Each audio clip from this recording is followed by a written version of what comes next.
Olá pessoal, sou o professor Odair. Leciono Filosofia na Rede Municipal de Indaiatuba. E este é mais um vídeo sobre como se jogar xadrez. Estarei aqui apresentando os princípios básicos do jogo, como movimentação das peças, contexto histórico, posicionamento das peças e algumas regras de conduta do jogo de xadrez. Vamos lá então.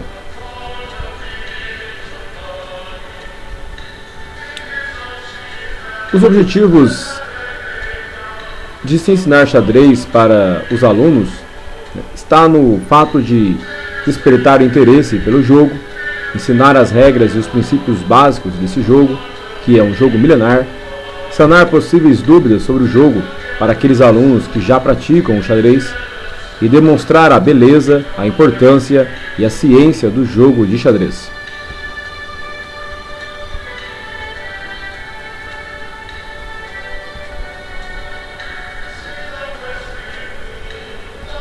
Sobre a importância do jogo de xadrez, nós temos um estudo realizado por Charles Partos, na Suíça. Segundo ele, o xadrez desenvolve a atenção e a concentração nos alunos, a imaginação e a antecipação, o julgamento e o planejamento, a vontade de vencer, a paciência e o autocontrole, o espírito de decisão e a coragem, a inteligência, a criatividade, a organização metódica do estudo e o interesse pelas línguas estrangeiras, e também a memória. Portanto, o jogo xadrez é um jogo completo. Ajuda os alunos a antecipar as ações que devem ser tomadas durante o jogo, visando assim uma melhor estratégia de como capturar o rei adversário e dar o checkmate.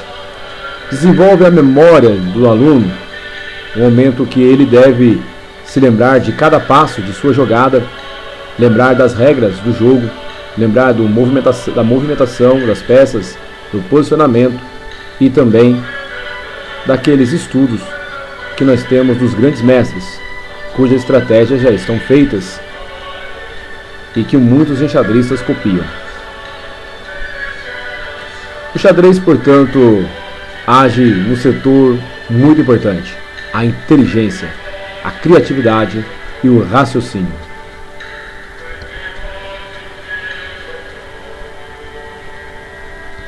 Sobre o fato de onde ter nascido o xadrez, alguns historiadores afirmam ter sido na China.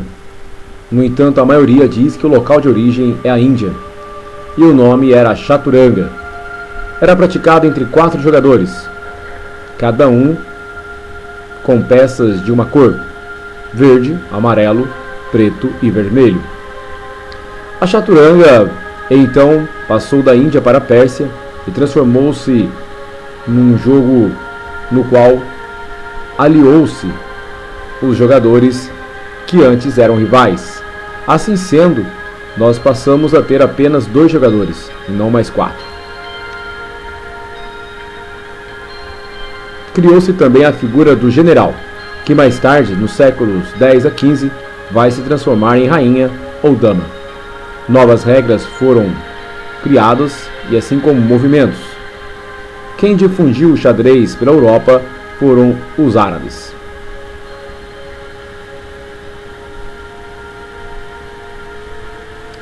Vamos conhecer o tabuleiro. Este é o tabuleiro de xadrez, semelhante ao tabuleiro de damas. Mas note que no jogo de xadrez, além das peças serem diferentes e ocuparem as casas brancas e pretas, ou claras e escuras, também há coordenadas, que são as letras e os números, nas laterais do tabuleiro. Assim sendo, durante o jogo, eu posso anotar a minha partida. Basta para isso indicar o posicionamento de cada peça. Cada peça do jogo de xadrez recebe uma letra correspondente ao nome: torre, letra T; cavalo, letra C; bispo, letra B; dama, letra D, rei, letra R, e peões não são designados por nenhuma letra. Basta você escrever a casa aonde o peão se encontra. Assim sendo, o peão branco pode estar na casa F2, depois na casa F3, depois na casa F4, se tratando do peão do bispo do rei branco. No caso do peão da torre branca, que está na casa A2, ele pode se locomover para a casa A3, A4, A5 e assim por diante. Falaremos mais sobre os movimentos das peças daqui a pouco. Basta saber que os peões só podem andar para frente uma casa por vez e não pode recuar. Contudo, se um peão chegar do outro lado do tabuleiro, ele poderá ser promovido a qualquer peça do jogo, com exceção do rei. Existem algumas regras a mais, que veremos daqui a pouco. O tabuleiro de xadrez possui 8 colunas e 8 fileiras, que são as linhas verticais e horizontais, totalizando 64 casas alternadas por cor claras ou escuras. As colunas são classificadas da esquerda para a direita com as letras do alfabeto, de A até H. As linhas ou filas são numeradas de 1 a 8, como vocês podem ver. O tabuleiro se completa com 32 peças, 16 brancas e 16 pretas. E uma regra importante é que é reservado às brancas o direito de iniciar a partida. Assim sendo, num campeonato pode-se decidir por sorteio ou por pareamento. Mas quem inicia o jogo são sempre as peças brancas.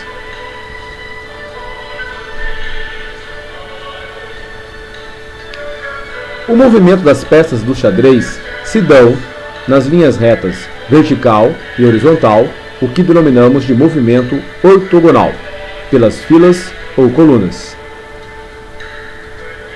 As torres são um bom exemplo disso. As torres sempre se movimentam pelas colunas e pelas filas. Nas diagonais, que são as linhas inclinadas, nós temos algumas peças que se movimentam pelas diagonais, como a dama, os bispos, o peão quando vai capturar, apenas quando captura, o peão pode se mover para a diagonal mais próxima.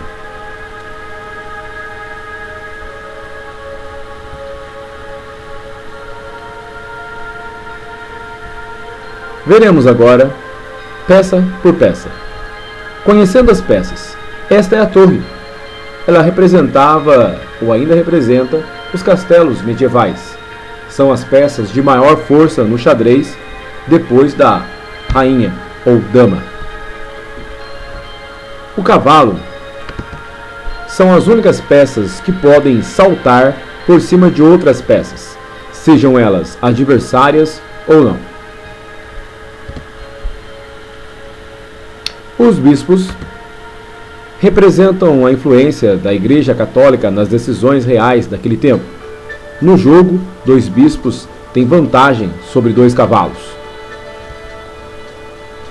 Esta é a dama, ou rainha, peça de maior mobilidade no jogo de xadrez. É a peça mais poderosa do jogo. Não é a peça mais importante. Esta peça mais importante é o rei. Mas a dama é a peça mais poderosa, considerada o general do exército real, pois ela se movimenta em qualquer direção. Este é o peãozinho. Constitui a infantaria, os soldados que vão à frente da batalha, abrindo caminho para as outras peças, e por isso mesmo são as únicas peças do jogo que não podem recuar. Portanto, todas as demais peças do jogo xadrez podem ir e voltar, com exceção do peão. Contudo, o peão, se chegar na última casa, terá como recompensa sua promoção. Ele pode se transformar numa dama, num bispo, num cavalo ou numa torre.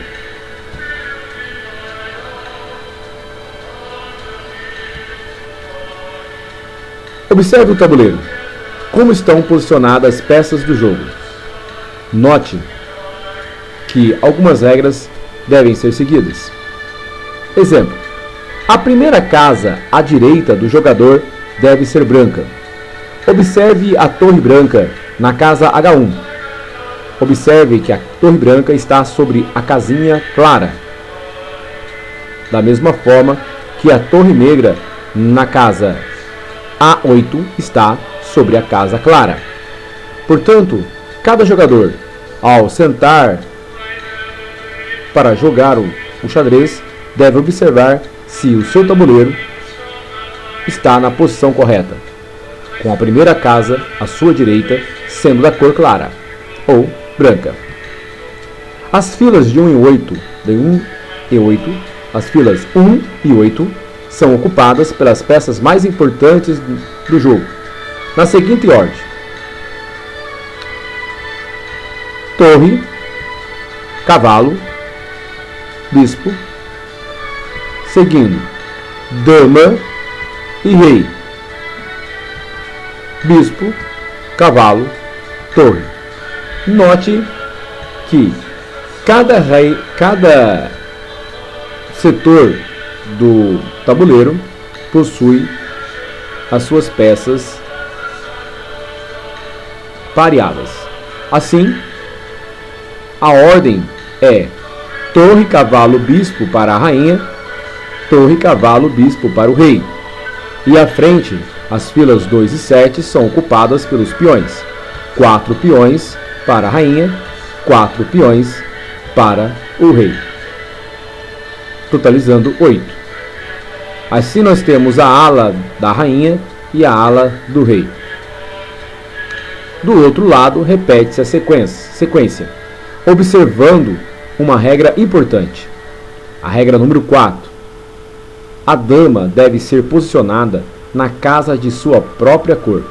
Assim sendo, a dama branca fica na casa branca ou clara, e a dama escura ou preta deve estar posicionada sobre a casa escura, ou seja, cada dama na casa de sua própria cor.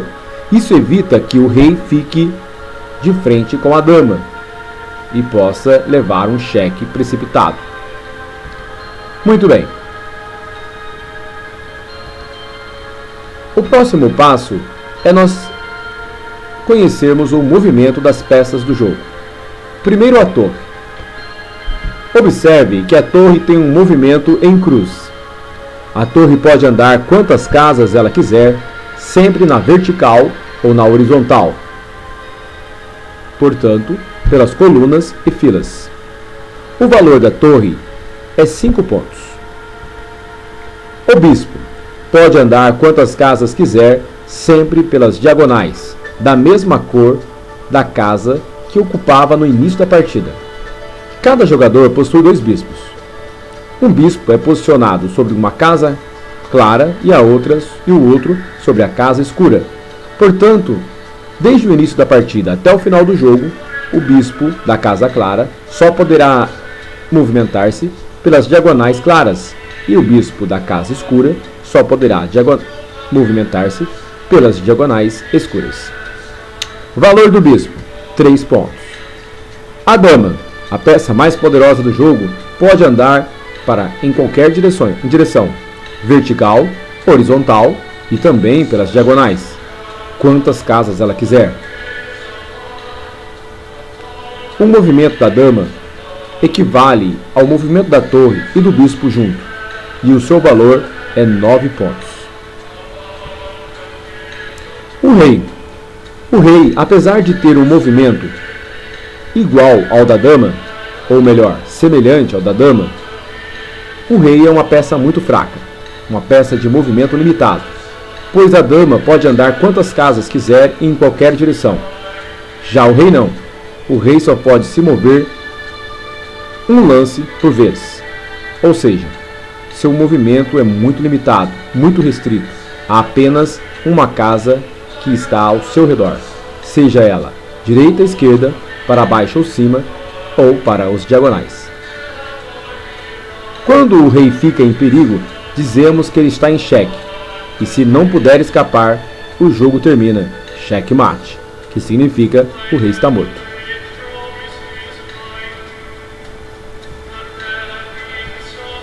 O cavalo. O cavalo anda num movimento chamado de L. 2 casas para qualquer lado e uma na direção que você escolher, desde que a casa de chegada esteja livre ou ocupada por uma peça adversária. O cavalo é a única peça do jogo que pode pular por cima de outras peças, adversárias ou não. Observe no diagrama ao lado que o cavalo branco, que ocupa a casa E5, está ameaçando 8 casas claras. Observe o movimento dele, como é formado. 2 casas para cima vira uma para a direita ou esquerda. 2 casas para baixo vira uma para a esquerda ou direita. 2 casas para a direita e vira uma para cima ou para baixo. 2 casas para a esquerda e vira uma para cima ou para baixo. Quanto mais o cavalo estiver centralizado, maior força de ataque e de defesa ele possui. Portanto, é uma peça importante do jogo, mas seu valor é 3 pontos, igual ao do bispo.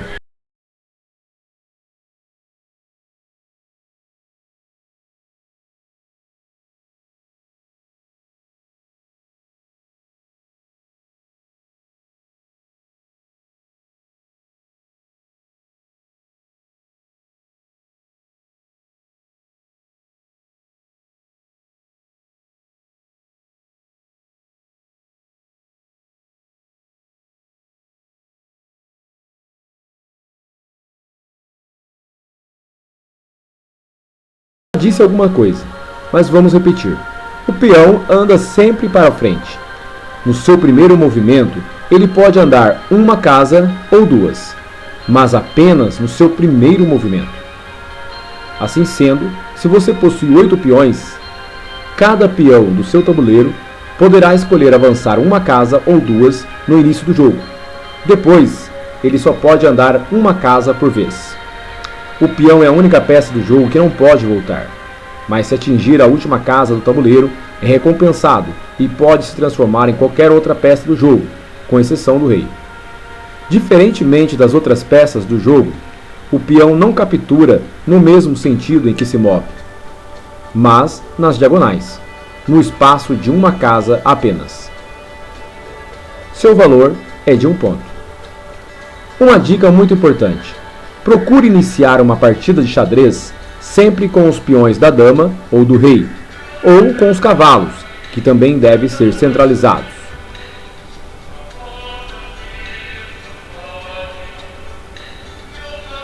Veremos agora como se dá um checkmate. Checkmate significa o rei está morto. Para que aconteça, você deve cercar de tal forma o rei adversário que ele não consiga mais fugir ou ser defendido por suas peças.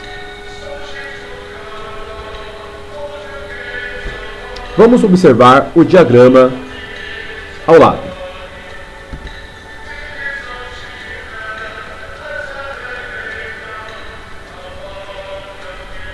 Nesse diagrama, nós temos o rei negro encurralado na casa H1.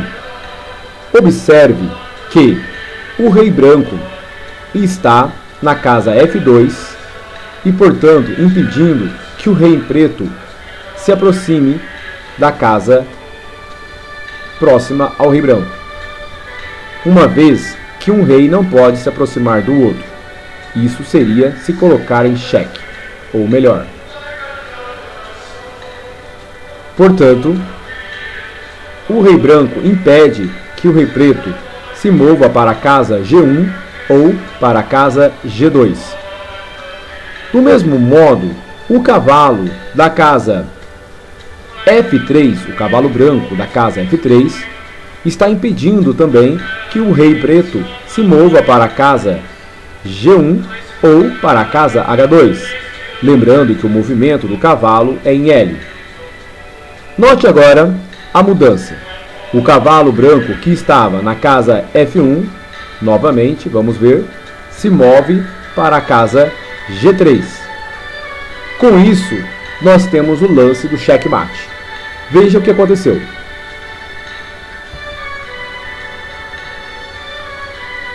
O O cavalo branco da casa F3 está ameaçando a casa G1 em amarelo e a casa H2 também em amarelo. Veja que a rainha negra ou preta, que está na casa D1, não pode capturar o cavalo, evitando o cheque, uma vez que o cavalo está sendo protegido pelo rei branco e também pelo bispo branco. Desse modo, nós temos que o rei, ao proteger o cavalo, também está ameaçando as casas G2 e F1 e também a casa G2, G1, E1 e E2. Mas o que nos interessa aqui é o cavalo da casa G3. O cavalo branco da casa G3 está dando um checkmate, pois o cavalo da casa G3 em vermelho, no seu movimento em L, está sobre o rei na casa H1. Portanto, o rei negro ou preto não pode se mover. Isto é um checkmate. Observe aí que se o cavalo branco da casa G3 não estivesse ali, o jogo estaria empatado, pois o rei não poderia se mover para nenhuma casa, mas também não estaria em ataque direto. Portanto, o jogo estaria empatado. Os grandes mestres do xadrez costumam usar essa tática para ganhar meio ponto durante uma partida. Mas, nesse diagrama, nós tivemos aí a movimentação do cavalo branco para a casa G3, e com isso houve o checkmate, uma vez que o cavalo da casa G3 está capturando o rei na casa H1. Lembre-se que o rei é a única peça do jogo que não pode ser capturada, vamos dizer assim. Na verdade, quando ele não tem como fugir, o jogo termina. Disse checkmate.